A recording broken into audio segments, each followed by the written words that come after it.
Hello, everyone, and welcome to MLB This Week. It's the MLB This Week show, talking all about baseball from around the U.S. and around the world. My name is Rich, And I'm Gary Mack. and we're talking baseball with you on a Sunday night here, as we usually do with most of our shows. You can tune in live to our YouTube page at MLB This Week and see the show for yourself, or just listen along to the podcast. And wow, Gary, another fast week is just about over in baseball. Certainly has gone quickly, Rich, and we're closing in on September, and the pennant races are heating up, and the wild card races are heating up. So hold on to your seats.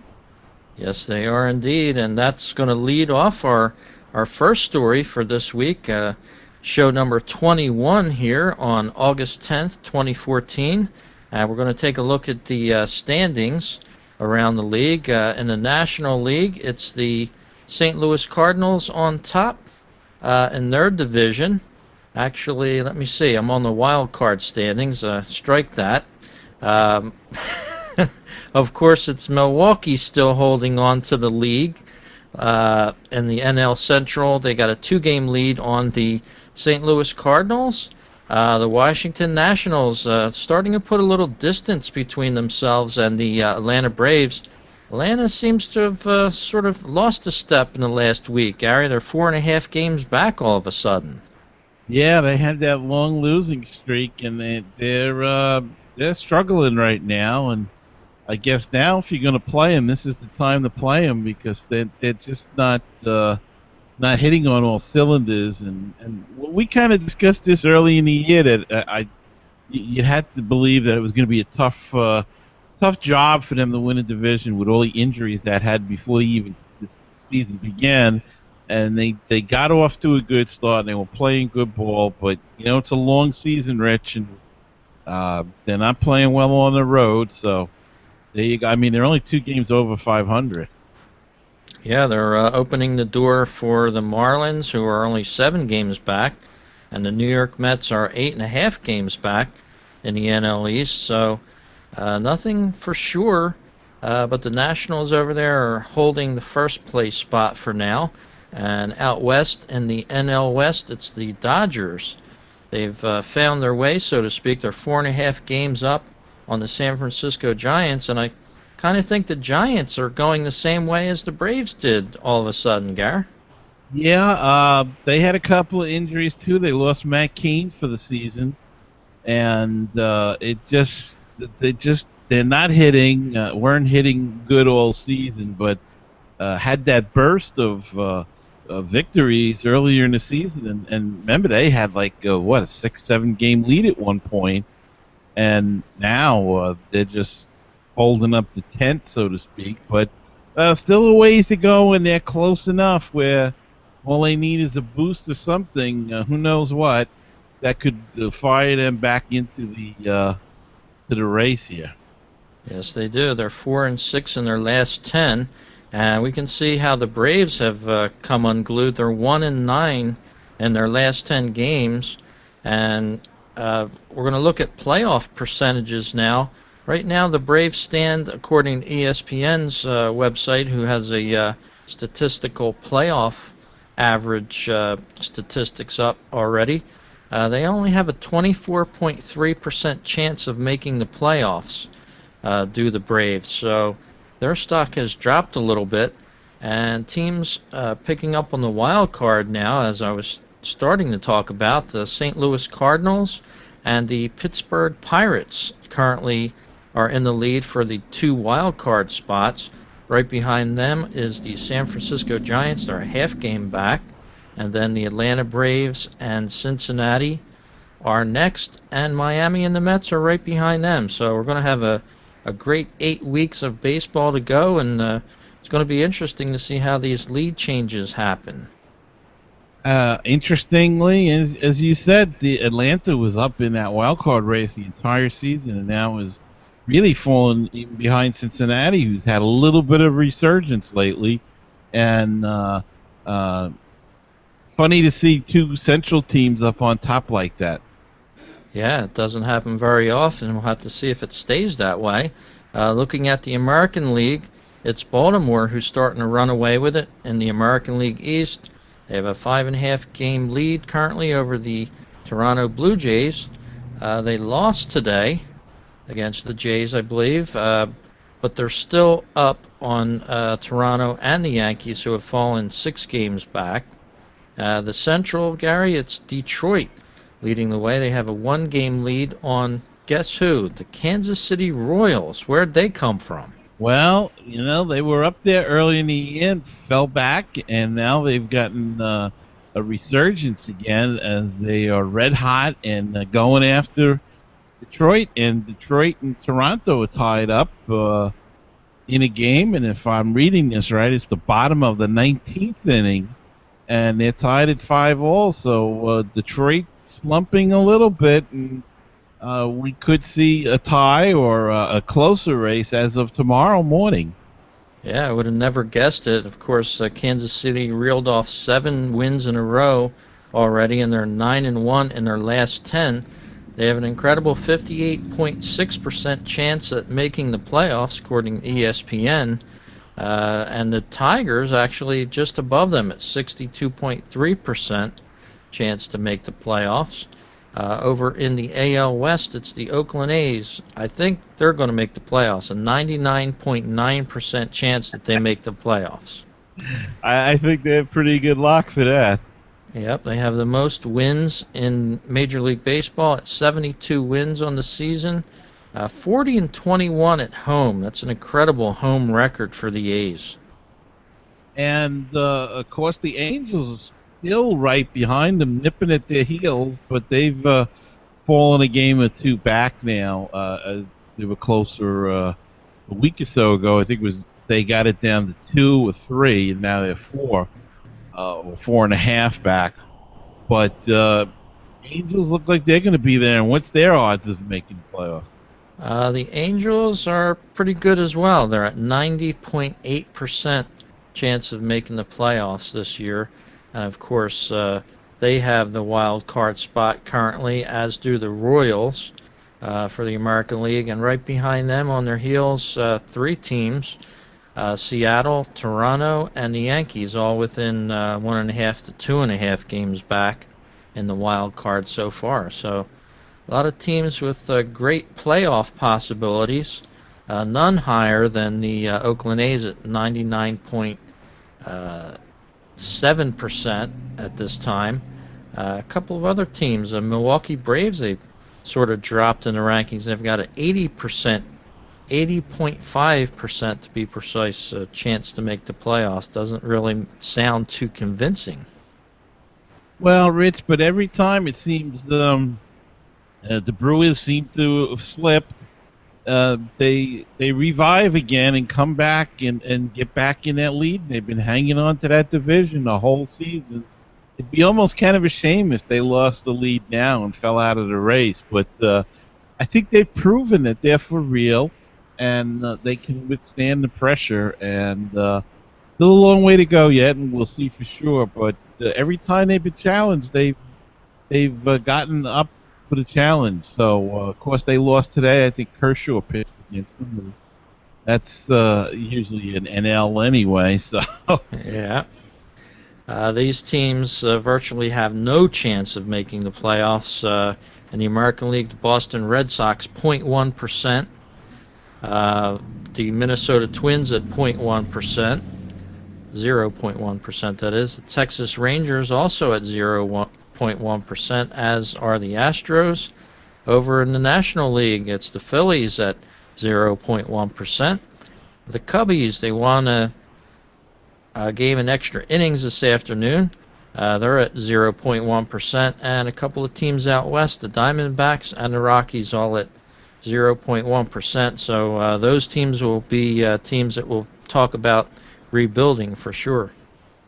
Yeah, and some of them are already on their way. The Cubbies have restructured themselves a little bit and look like they're going in the right direction. They've done some nice things, and time will tell. But and Houston, of course, is a very, very young team, and they've kind of done a pretty good job at restructuring themselves as well. So Interesting to see as we go along what's going to happen.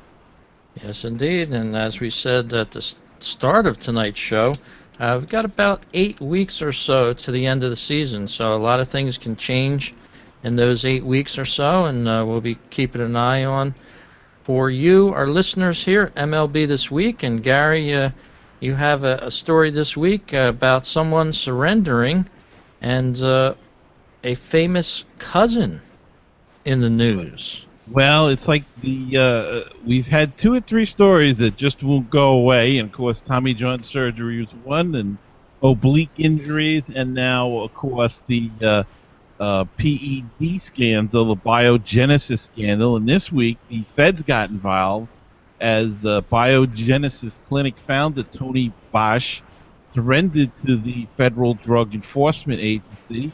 And ESPN's TJ Quinn wrote that Bosch could face a maximum of 10 years in prison, though it's highly unlikely that will happen after pleading guilty to conspiracy to distribute anabolic steroids as expected. And Bosch isn't the only one headed into custody. Yuri Sukart, A-Rod's cousin, that's right, Alex Rodriguez's cousin, was arrested on conspiracy charges. And again from ESPN, TJ Quinn, that Sukart's arrests are part of the DEA's Operation Strikeout, though the feds aren't going after them just because of famous alleged clients in Major League Baseball. So this is the scandal that won't go away, and apparently there's 5 more names that have surfaced or are coming out, and they haven't come out totally yet. And I think the DEA suggested about these 5 names, and MLB really wants to know who they are. So they may be in negotiation as we speak to get those 5 names, and we could see more suspensions from Major League Baseball as we go on. Yeah, and it seems like we haven't heard too much about this in the news. I think the establishment of baseball just probably wanted it to go away forever. We haven't heard too many official comments come from baseball on what had taken place and what the plan was to deal with it, other than the testing. But I guess that's just something that they're battling on a daily basis. They're trying to keep one step up on these people that are trying to gain an advantage in the game. Yeah, it's a tough problem, but they claim that Major League Baseball has the toughest drug policy and testing program in all professional sports. So, but again, none of these guys got caught in the biogenesis thing, except for maybe Brian Braun, but he won on appeal. So it's I don't know where we go from here. I don't know if you just not look the other way, but you accept it, or just continue along the trend you're going. If somebody gets caught, you suspend them, and maybe they have to make the suspension a little bit harsher. I think banning him from baseball if they get caught once is a bit much, but it's just a shame and that it had to happen, but we'll have to see. I mean, as soon as they come up with a test, somebody else comes up with a way to beat the test. So, yeah, it's one of those situations where science and the advancement of all these new technologies are trying to outpace the game, so to speak. And hey, when all these millions of dollars is at stake that these guys are earning now, that's what's driving it, money. So. As you said, Gary, they're just going to have to keep battling it and take one day at a time, so to speak. And we'll have to see what happens with this story that made news this week in the MLB. And that's one of the reasons I really like this show, Gary, because some of these stories I don't even listen to or get a chance to read. So I get schooled in this as well. Well, and I learned from your stories, Rich, because you have stuff that I haven't seen, and it seems to work out great.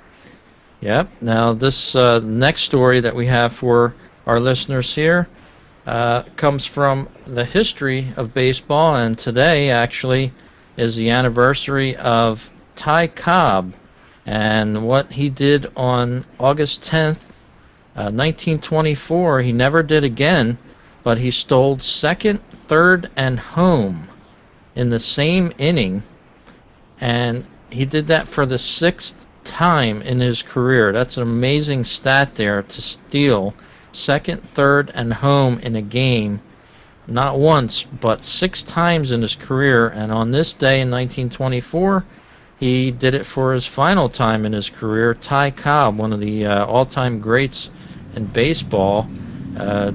Wonder how he would measure up to today's standards. Oh boy, I think he'd be suspended a lot. But Ty Cobb was some scrappy player. Went in with spikes high. They say he used to sharpen his spikes. And what an all-time great. The guy could hit. Had this big, thick handled bat that he used, and would choke up. And I believe he even had a split-handled grip where he gripped the bat something with his hands apart, and would just slap the ball all over the place, and then run like the Dickens. And like I said, when he played in his day, it was spikes high, and they would kick the ball out of gloves. And hardly the game we know today, but something tells me that Ty would get by with all that talent. He'd find a way to win anyway. Yeah, that's for sure. He's a real legend of the game of baseball. And as you said, yeah, baseball has mellowed out a little bit, especially with the rule changes that they have with the collision at home plate now. It's a much different play at the plate nowadays. Even if you see throws from the outfield, you're expecting that collision to happen. It's 9 out of 10 times now it's not happening, but the catcher has to really adjust to that and make a nice sweep tag now, which I'm not too sure existed before this year. Well, they can nowadays because of the technology with the gloves and stuff. You know, back in Ty Cobb's day, you had to hold on two hands on everything. So, Yeah. but sweeping tag. But I'm waiting for somebody to get hurt with a sweeping tag, and then we'll see what happens then. Yes, we will. Well, Gary has a great story lined up for us, and it involves pitchers again, and this an unfortunate occurrence that happened this past week in baseball. And why don't you tell us about it, Gary? Well, Rich, I'm sure a lot of people by now may have seen the video or may not, but a scary moment last Thursday night's game between the Marlins and the Pittsburgh Pirates as Miami left-handed Dan Jennings was hit in the side of the head by a line drive off the bat of Jody Mercer. He was diagnosed with a concussion, and a CAT scan came back clean, so he suffered no other injuries.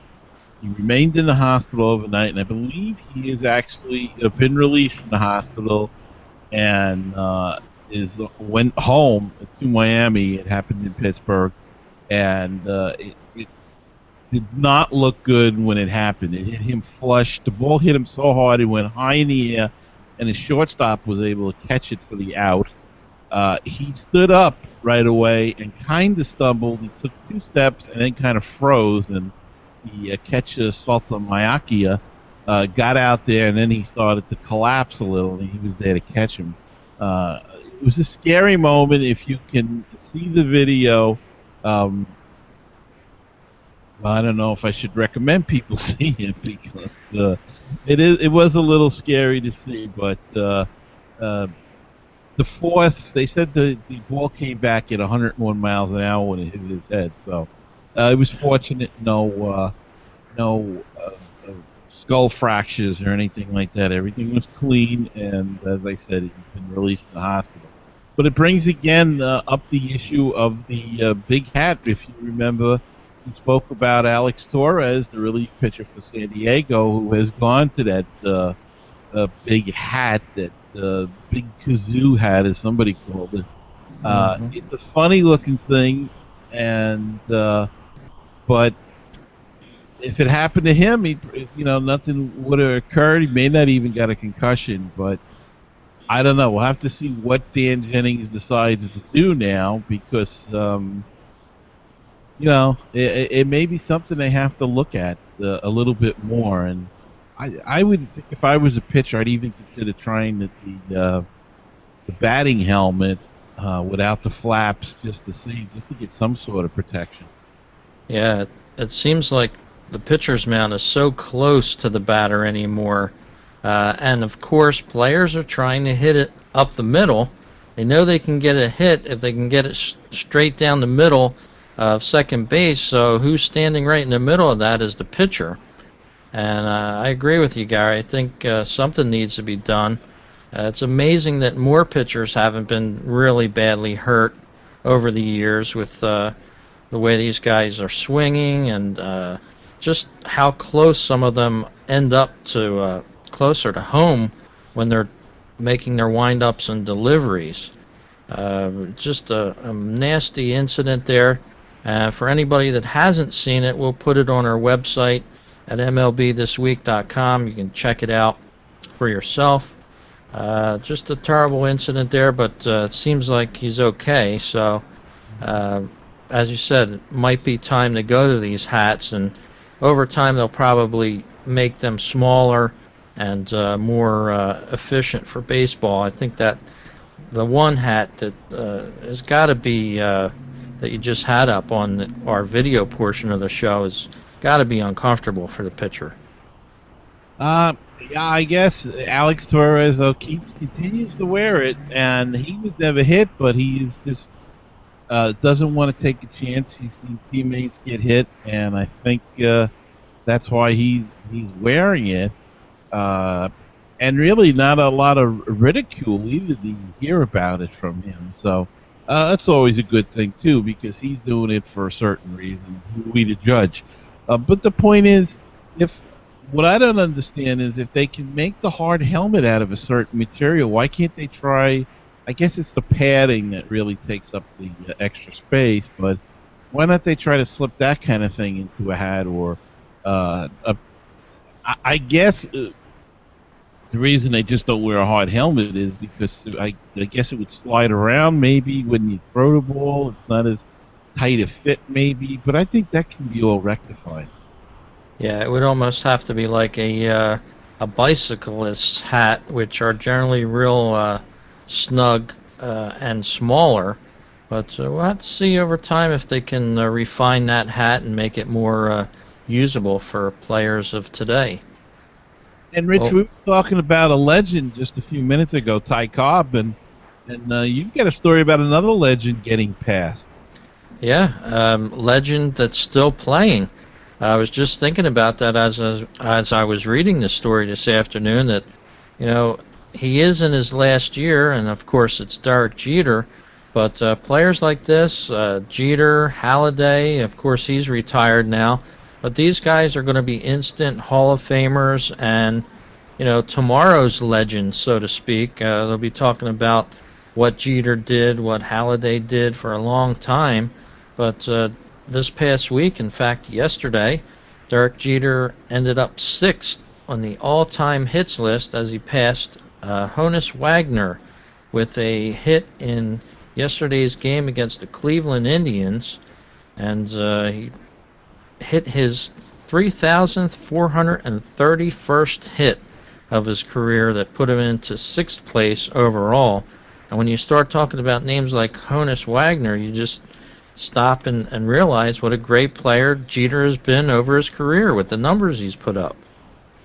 And I think, if I'm not mistaken, that puts him in first place for shortstops, most hits by a shortstop, because Honus Wagner had that record. So, yeah, he's been a great one, and he's a Yankee. Yes, he is. And of course, the battle for New York is never ending. But yeah, definitely a superstar, a legend of the game there. Derek Jeter. Wouldn't be surprised to see him as a manager after he retires. He seems like he's never going to leave the game, as some of these other players have become managers of teams. I think he would make a great manager. Yeah, he might. I don't know if it's in his DNA. Some guys can't get enough, and some guys can walk away. We'll see what happens with him.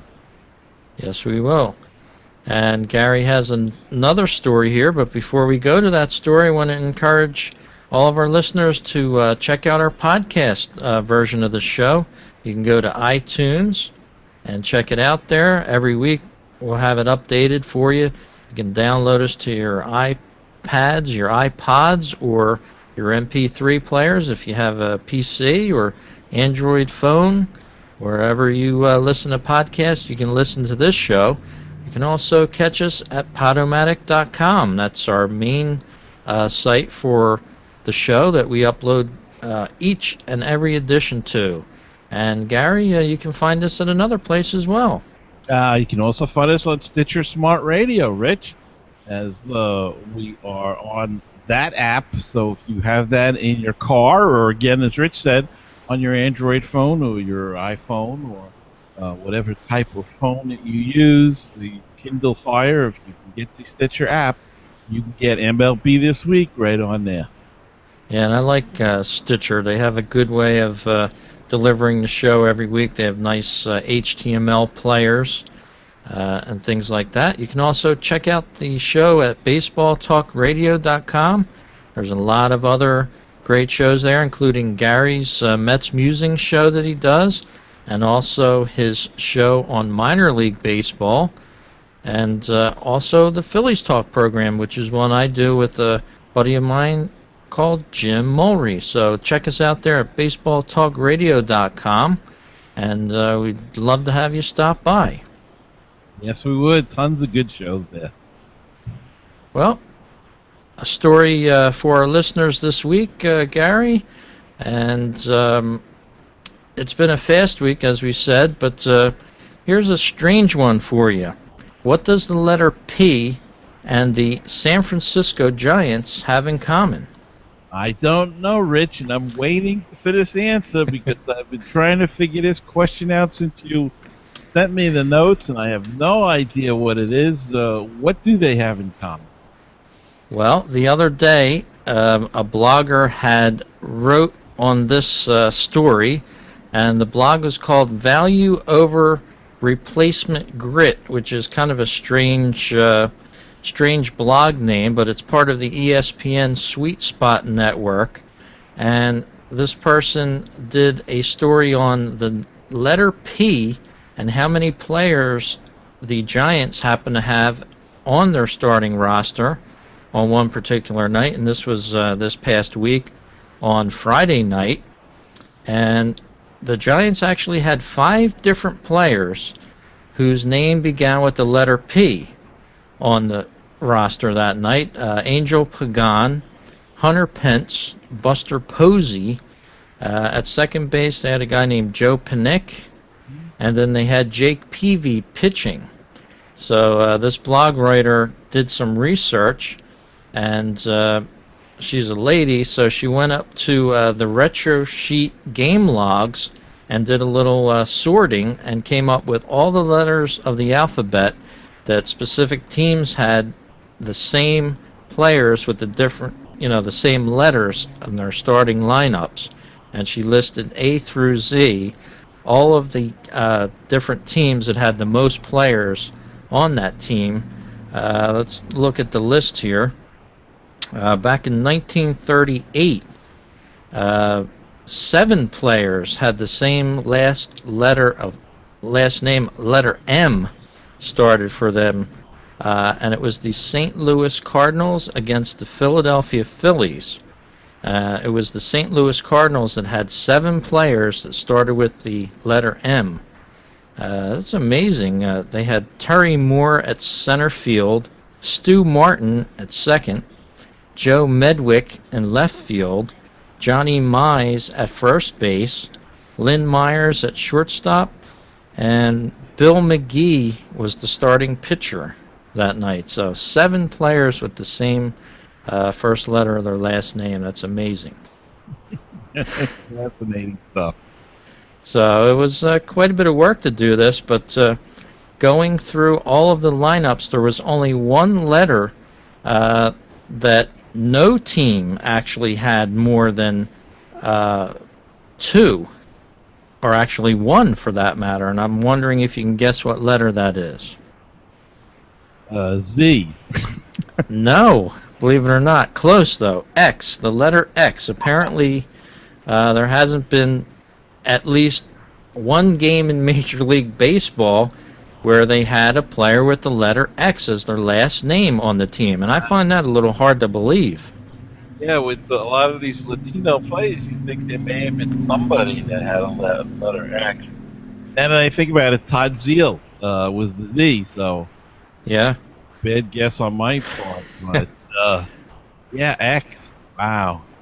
Yeah, but that letter M had the highest count, which was 7. There were some sixes in the group. The letter G, which went back to 2008, the Kansas City Royals against the Arizona Diamondbacks. The Kansas City Royals had 6 players with the name G starting their last name.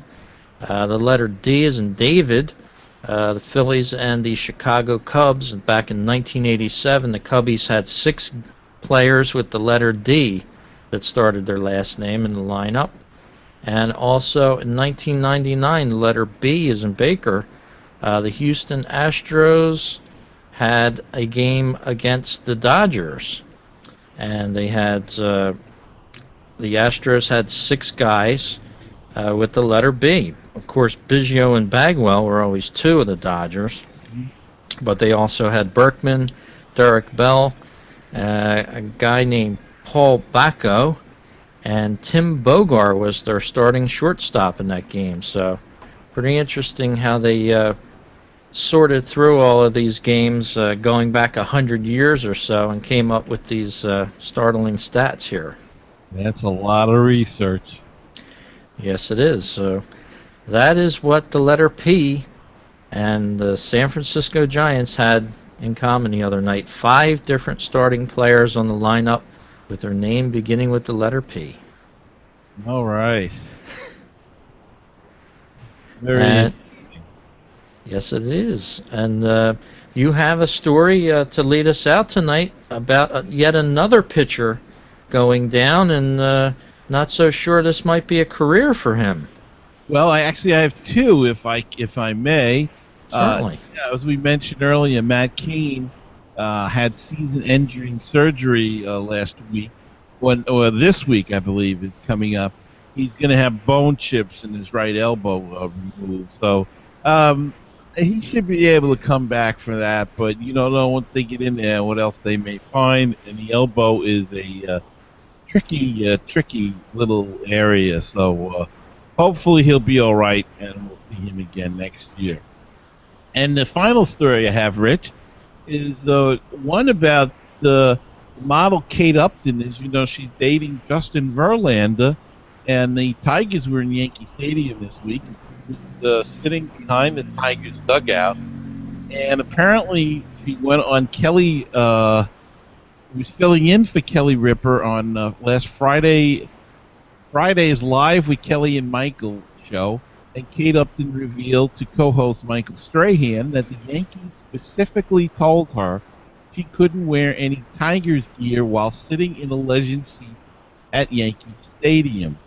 Upton said, "I used to be a really big Yankees fan, but I'm sleeping with the enemy," as she's dating Verlander. "My boyfriend plays for the Tigers. I had to pick a side, and I felt it too when I walked in. The Yankees told me you're not allowed to wear a Tigers hat. You're not allowed to wear any Tigers gear.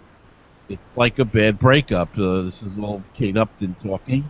And it seems a little ridiculous and petty to me that she couldn't wear what she wanted to wear. And yet another knock on the corporate Yankees, I guess, as a lot of people would call them, the evil empire, as they're forbidding people to wear certain other gear. And if you remember, it was a famous Seinfeld episode where Elaine got tickets to a Yankee game in the box seats, and she was wearing a Baltimore Orioles cap, and she was asked to remove it, and the whole scene went from there in a comedic way.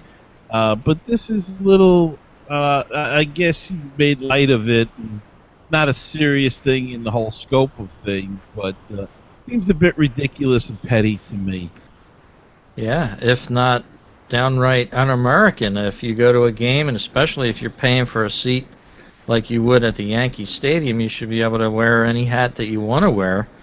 We're going to have to give them the MLB This Week gong for that one, and we don't bring it out very often, but they deserve the gong on that one, as Gary called them, the evil empire, and just un-American with that as well. Yeah, it's I like the gong, Rich. That's new. You surprised me with that, and we might have to look for stories that we can use that on a weekly basis. Yeah, yeah, we do have a full range of effects available with the show, so Yeah, I agree. I just think it's not right, and as I said, it's really, really petty. And they knew she was going to be on TV, I guess, and I guess from their viewpoint, they didn't want the other team gear on her. But you know what? She was sitting behind a Tigers dugout. Her boyfriend was there. I mean, he flipped her a baseball at one point in the game. Um, just bad, bad thing from the Yankees, I think. yeah, bad all over publicity-wise, and just as a general rule, you should be able to wear whatever you want to at a sporting event. They shouldn't be able to tell you to take a shirt or a hat off for sure. So we'll have to follow the story, see if anything comes of it. And it was a fast show tonight, Gary. I really enjoyed speaking with you all about baseball tonight. Same here, Rich. And next week we'll be doing number 22. Yep, 22 weeks into the season here. Well, we hope you enjoyed this week's show and look forward to bringing you it again next week on the MLB This Week show. Gary, you have a great week, and we'll talk to you next week. You too, Rich. I'll see you all then.